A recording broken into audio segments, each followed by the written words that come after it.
Assalamualaikum warahmatullahi wabarakatuh. Salam sejahtera bagi kita semua.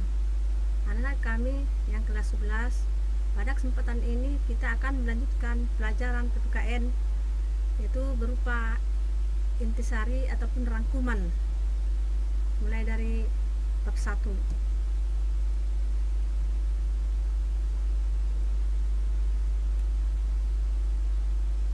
Anak kami mungkin masih ingat bahwa judul pelajaran kita untuk bab 1 berkisar tentang hak asasi manusia. Perlu anak-anak kami ketahui sebelum kita menjelaskan tentang pelanggaran HAM di negara Indonesia, baik HAM berat ataupun HAM ringan, perlu anak-anak kami ketahui kembali apa sebetulnya pengertian daripada hak asasi itu. Yang dimaksud dengan hak asasi adalah hak dasar atau hak pokok yang dibawa manusia sejak lahir, yang merupakan anugerah daripada Tuhan Yang Maha Esa. Di samping itu, anak-anak kami perlu kita ingat kembali bahwa hak asasi itu terbagi kepada 6 macam. Kalau kita sudah mengetahui yang 6 macam ini, tentu kita akan amalkan supaya kita dapat mempertahankan apa saja yang termasuk hak kita sebagai pribadi, hak masyarakat, bangsa dan negara, dan supaya kita bisa menghindarkan diri dari apa yang disebut namanya dengan pelanggaran hak asasi manusia. Yang pertama, anak kami tentunya salah satu daripada contoh hak asasi manusia itu adalah hak asasi pribadi. Masih ingat anak kami? Hak asasi pribadi itu banyak contohnya. Di antaranya bebas mengeluarkan pendapat, bebas memilih agama, bebas menikah, maksudnya melanjutkan keturunan, dan masih banyak lagi. Untuk itu, mari kita berikan kesempatan kepada orang-orang yang sudah cukup waktu atau sudah matang, ya kalau memang mereka mau menikah, ya kita berikan kesempatan. Atau mungkin contoh lain, pada saat kita melaksanakan musyawarah mufakat, kita berikan kesempatan kepada kawan-kawan kita yang lain untuk mengeluarkan pendapat, sehingga tercipta suasana yang demokratis. Berikutnya, anak kami yang kedua, hak asasi ekonomi. Hak asasi ekonomi contohnya bebas membeli sesuatu, bebas menjual sesuatu, bebas melakukan kontrak atau kredit. Untuk itu, ya, misalkan anak kami, kalau memang kita kesulitan ekonomi atau keuangan, silakan jual sesuatu yang kita punya. Jangan mencari-cari hal-hal yang negatif. Jangan sampai kita misalnya mencuri sesuatu lalu kita jual, itu nggak boleh. Bebas membeli dan menjual sesuatu yang bukan hak kita, jangan kita jual. Atau mungkin kalau kita tidak punya rumah, kita boleh menyewa ataupun mengontrak, atau kita boleh pinjam duit atau kredit, tapi kita harus betul-betul bertanggung jawab. Yang ketiga, anak kami, hak asasi politik. Contoh hak asasi politik ini hanya bebas memilih dalam pemilihan umum, bebas juga dipilih dalam pemilihan umum, dan bebas membentuk partai.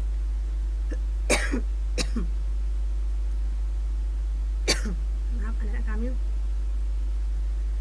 Jika anak kami nanti sudah tamat dari sekolah, ya silakan cari pengalaman, silakan pelajari tentang cara-cara berpolitik atau berpartai. Boleh kamu membuat partai yang baru asalkan berdasarkan Pancasila dan Undang-Undang Dasar 1945. Berikutnya ada lagi yang disebut namanya dengan hak asasi sosial dan kebudayaan. Contoh-contohnya bebas menuntut ilmu pengetahuan, mau di dalam atau di luar negeri, silakan bagi yang sanggup. Bebas mendapatkan pelayanan kesehatan. Dapat kita lihat seperti anak-anak bayi atau balita di Indonesia diberikan imunisasi secara gratis supaya menjadi anak yang sehat. Berikutnya, hak asasi persamaan hukum. Apakah anak kami paham yang dimaksud dengan hak asasi persamaan hukum? Ya, tentunya kita sebagai warga negara Indonesia, baik pemerintah ataupun yang diperintah, kalau kita sudah punya hukum, ya tentu kita harus sama-sama taat kepada hukum. Kalau kita melanggar, tentu akan diberikan sanksi hukum, baik dia itu warga negara ataupun yang memerintah di negara itu, rakyat ataupun yang berwenang di negara Indonesia, harus sama-sama tunduk terhadap hukum. Dan yang terakhir anak kami adalah hak asasi perlindungan hukum. Ya, kalau seandainya pada suatu saat ya kita melakukan pelanggaran terhadap hukum, pada saat itu orang yang mendapati kita melakukan pelanggaran hukum tidak boleh main hakim sendiri.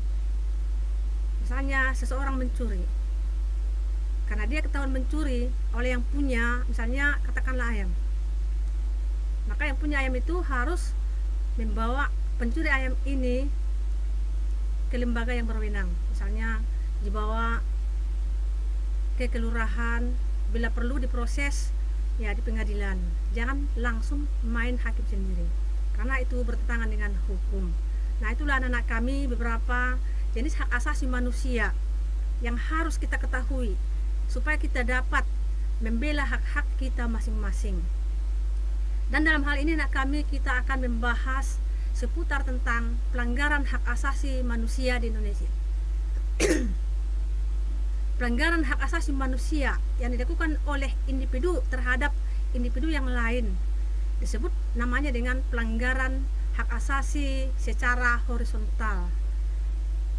Sedangkan yang dimaksud dengan pelanggaran hak asasi secara vertikal adalah pelanggaran dilakukan oleh aparat negara atau pemerintah terhadap rakyatnya sendiri.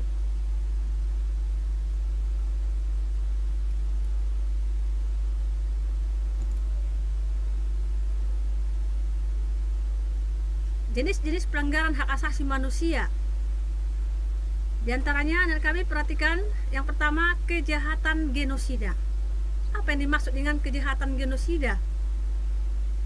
Yang dimaksud dengan kejahatan genosida adalah setiap perbuatan yang dilakukan dengan maksud untuk menghancurkan, memusnahkan seluruh atau sebagian kelompok bangsa, ras, etnik, kelompok agama, dan lain-lain.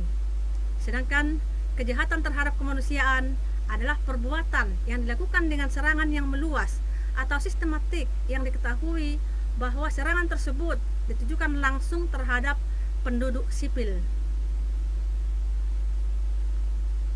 Contoh genosida, mungkin anak kami masih ingat kisah masa lampau, yaitu terjadinya pembunuhan terhadap kaum Yahudi Eropa, itu yang terjadi pada Perang Dunia Kedua yang dilakukan oleh Nazi Jerman.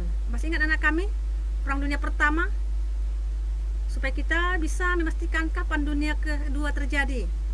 Ya, anak kami Perang Dunia Pertama terjadi sekitar tahun 1914 sampai 1918. Sedangkan Perang Dunia Kedua terjadi pada tahun 1939 sampai 1945. Dan negara Indonesia pada saat itu termasuk sedang ditindas oleh bangsa asing.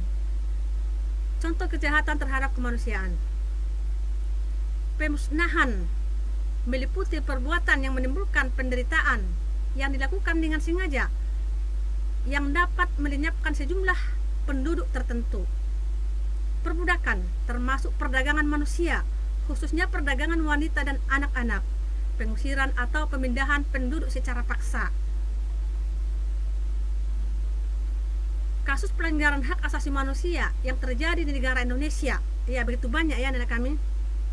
Peristiwa tragedi kemanusiaan di Tanjung Priok pada pertengahan tahun 1984 merupakan salah satu dari sekian banyak rentetan jejak dan fakta kelamnya masa pemerintahan Soeharto, satu masa rejim militer yang berlumuran darah.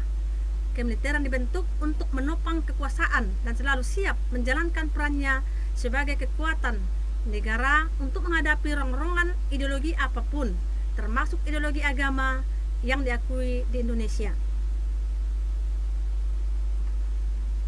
Pemicu terjadinya konflik Tanjung Priok. Pada tanggal 7 September 1984, seorang babinsa beragama Katolik, Sersan 1 Hanmanu, datang ke musola kecil yang bernama Musola As-Sa'adah dan memerintahkan untuk mencabut pamflet yang berisi tulisan problema yang dihadapi kaum muslimin pada masa itu dan disertai pengumuman tentang kegiatan pengajian yang akan datang. Orang-orang Islam yang turut serta dalam konflik tersebut dipenjara tanpa adanya penyebab yang jelas, seperti Sarifuddin Rambe, Sufyan Sulaiman, dan Ahmad Sahi. Akibat penahanan tadi, kemarahan massa menjadi tak terbendung lagi, yang kemudian memunculkan tuntutan pembebasan terhadap orang yang ditangkap oleh aparat pemerintah.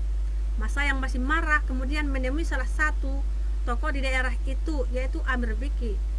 Sudah sering kali Amir Biki menyelesaikan persoalan yang timbul dengan pihak militer, tapi usaha Amir Biki untuk meminta keadilan ternyata tidak berhasil dan sia-sia, anak kami. Sesampainya jamaah pengajian di Polres, terdengar militer itu berteriak, "Mundur, mundur!" Teriakan mundur-mundur itu disambut oleh jamaah dengan pekik, "Allahu Akbar, Allahu Akbar." Saat itu militer mundur 2 langkah. Tanpa peringatan lebih dahulu, terdengarlah suara tembakan. Lalu diikuti oleh pasukan yang langsung mengarahkan moncong senjatanya ke arah demonstran, lalu memuntahkan senjata-senjata otomatis dengan sasaran para jamaah. Para anggota militer terus menembaki para demonstran. Tak lama berselang, datang konvoi truk militer dari arah pelabuhan menerjang dan menindas demonstran yang sedang bertiarap di jalan. Jeritan dan bunyi tulang yang patah dan remuk di gilas mobil truk besar terdengar jelas oleh para jamaah umat Islam yang tiarap di selokan-selokan di sisi jalan. Proses hukum tragedi Tanjung Priok. Nah, kami tentunya kalau ada pelanggaran hukum pasti ada proses hukum. Pemerintah menyembunyikan fakta jumlah korban dalam tragedi berdarah itu lewat Panglima APRI saat itu, LB Murdani, menyatakan bahwa jumlah yang tewas sebanyak 18 orang dan yang luka-luka 53 orang. Tapi dari data dari Sontak Solidaritas untuk Peristiwa Tanjung Priok, jumlah korban yang tewas mencapai 400 orang. Belum lagi pendataan korban yang ditangkap militer mengalami berbagai macam penyiksaan. Dan Amir Biki sendiri adalah salah satu korban yang tewas diberondong peluru tentara Abdul Qadir Jailani. Hingga hari ini tidak ada keadilan yang diberikan kepada korban tragedi Tanjung Priok. Pada tahun 2006, Mahkamah Agung memperagakan parade pembebasan hukum atau imunitas secara de jure terhadap sejumlah nama yang seharusnya bertanggung jawab. Sampai saat ini, Mahkamah Agung belum memutuskan kasasi yang telah diajukan sejak 5 Maret 2007. Betapa kejaman anak kami ya.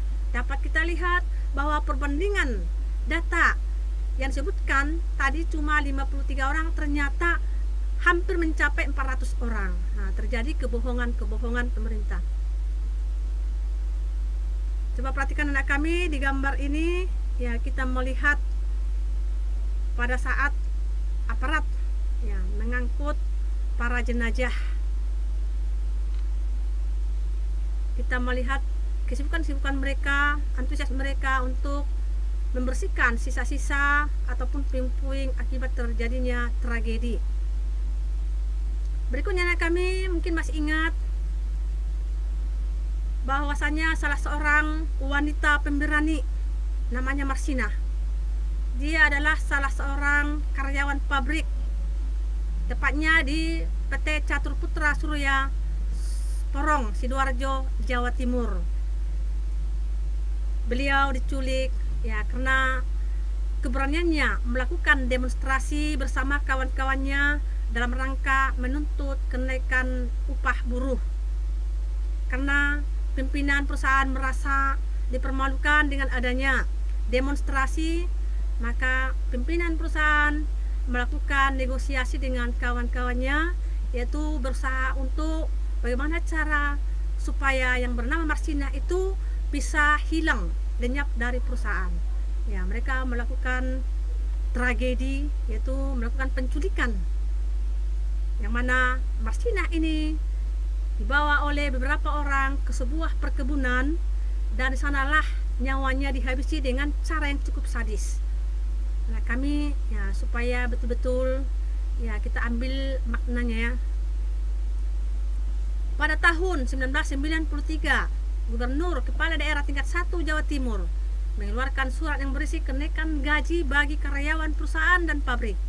Pada pertengahan April tahun 1993, karyawan PT Catur Putra Surya, PT CPS resah karena surat tersebut. Karyawan PT CPS meminta kenaikan gaji dari 1,7 juta rupiah menjadi 2,25 juta rupiah. Marsina adalah salah seorang karyawati PT Catur Putra Surya yang aktif dalam aksi unjuk rasa buruh. Keterlibatan Marsina dalam aksi unjuk rasa tersebut antara lain terlibat dalam rapat yang membahas rencana unjuk rasa. Berikutnya kami, konflik Poso adalah salah satu konflik yang dapat dipecahkan di Indonesia. Poso terbagi menjadi dua kelompok agama besar, Islam dan Kristen.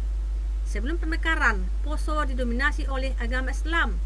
Namun setelah mengalami pemekaran menjadi Morowali dan Tojo Una-Una, maka yang mendominasi adalah agama Kristen. Islam dalam hal ini masuk ke Sulawesi dan terkhusus Poso terlebih dahulu, baru kemudian disusul Kristen masuk ke Poso. Tragedi Poso di Sulawesi Tengah. Ratusan penghuni pesantren Wali Songo di kilometer 9, Desa Togolu, Kecamatan Lage, Kabupaten Poso, Sulawesi Tengah hilang dan diduga kuat lari menyelamatkan diri saat kelompok perusuh melakukan penyerangan tanggal 28 Mei 2000. Anak kami, yang perlu kita bahas dari sini ya, cobalah ya kita betul-betul mengamalkan Pancasila, sila pertama dan Undang-Undang Dasar 45 pasal 29. Bahwasanya keberagaman agama itu jangan kita persoalkan. Karena negara kita adalah negara yang berdasarkan Pancasila, bukan negara agama. Maka kejadian-kejadian yang memerlukan itu, marilah kita jadikan pengalaman supaya tidak terulang kembali pada masa-masa yang akan datang. Dapat anak kami melihat pada gambar beberapa korban yang sudah tewas dalam peristiwa Poso tersebut. Barangkali anak kami sampai di sini dulu rangkuman pelajaran PPKN kita untuk kelas 11. Jika ada hal-hal yang kurang jelas, silakan anak kami buat di kolom komentar. Sekian, assalamualaikum warahmatullahi wabarakatuh.